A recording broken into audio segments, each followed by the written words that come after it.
Willkommen zur Pressekonferenz. ratiopharm Ulm gegen LTi Giessen.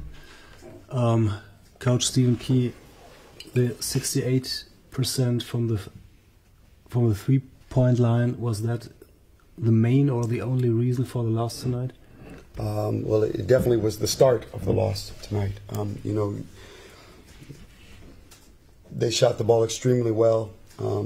I thought we were fortunate to be down only 8 points at the end of the first quarter, 32-24. We shot the ball from three very well as well during that time. I mean, 24 points in a quarter is good enough offensively, but you can't give up 32. And then with that kind of confidence and cushion, they were able to score 20 points every quarter at a minimum on the way out. And, you know, when you give a team at home who's shooting the ball particularly well those kind of opportunities, then, you know, you have to take them away. And I think in the second half, they only made 2 threes, and one of them was late in the game.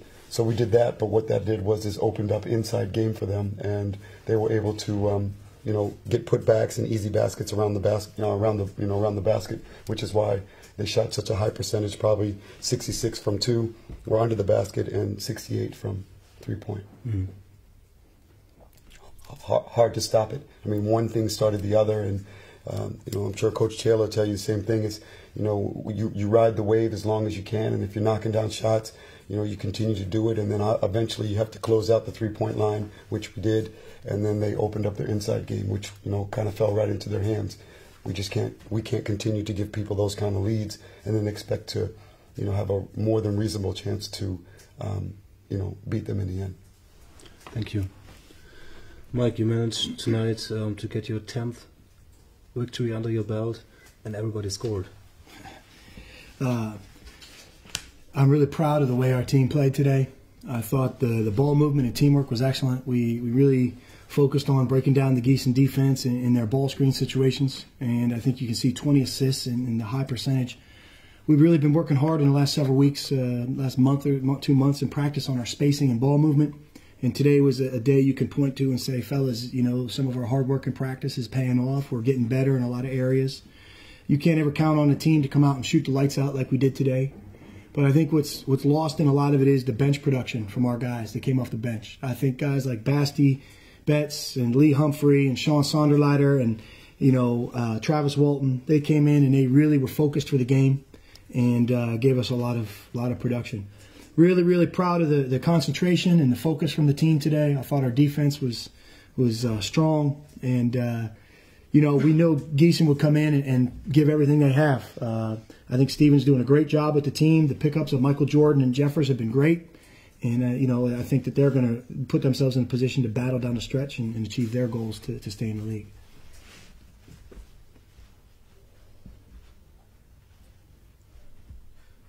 Steven, Giessen was on a good way the last 3 games, lost against Oldenburg with just 1 in the last second, and you always said it's our defense that's improving. Today we had 6 players at home scoring double digits. We had 100 points. What happened? Well, you have to start taking something away, and you know, I think the defense was correct. But as Coach Taylor talked about it before we walked in, they hadn't shot the ball like that, and they made every open shot and 3-point shot. So if you're going to tell me the rest of the season that you're going to drop a play for Coleman Collins to shoot the 3 from the wing when that's the option we wanted to give him and he makes it, then feel free to let me know how that works out for you towards the end of the year.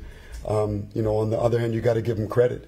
You know, I said the defense is important, but at the same time, I think it was the right way to play the defense to take away the first option, which is Bryant. If you don't take him away, then then they're going to score baskets under the easy baskets inside the lane.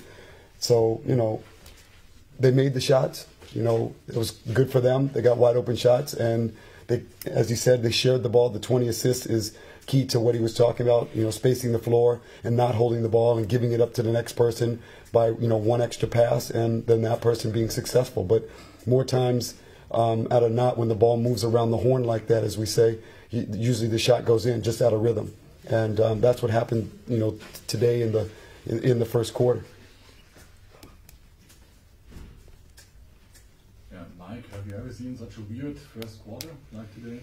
I love a first quarter like today. I'm an offensive guy, so I love offensive basketball. And I think there's a lot to be said for a consistent offense. If your offense can be consistent over 40 minutes, then, you know, great things can happen in the game for your team.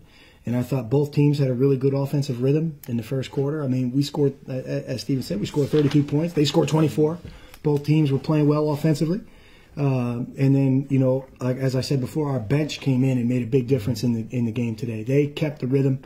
And three-point shooting a lot of times is contagious. You know, guys hit shots, and the rest of them have that confidence. And when you see that ball go in for the next guy, for your team, then you have confidence shooting the ball. But, you know, I mean, I love a game like today where the team plays well. There's a lot of quality individual performances. And, again, it's an offensive game. It's an offensive game. And I'm really, really happy with the way we played today. Steven, you said when you shut down the threes, you open up inside game. When I look at the score sheet, it's 18 points in the paint, 18 points in the paint for Ulm in the first half, 18 in the second half.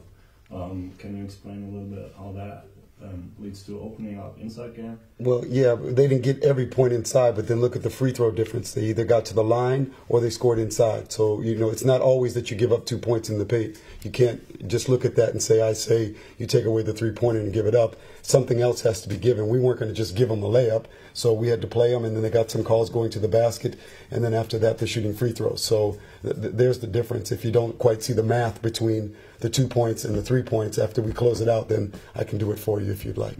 That's Okay. all right. All right.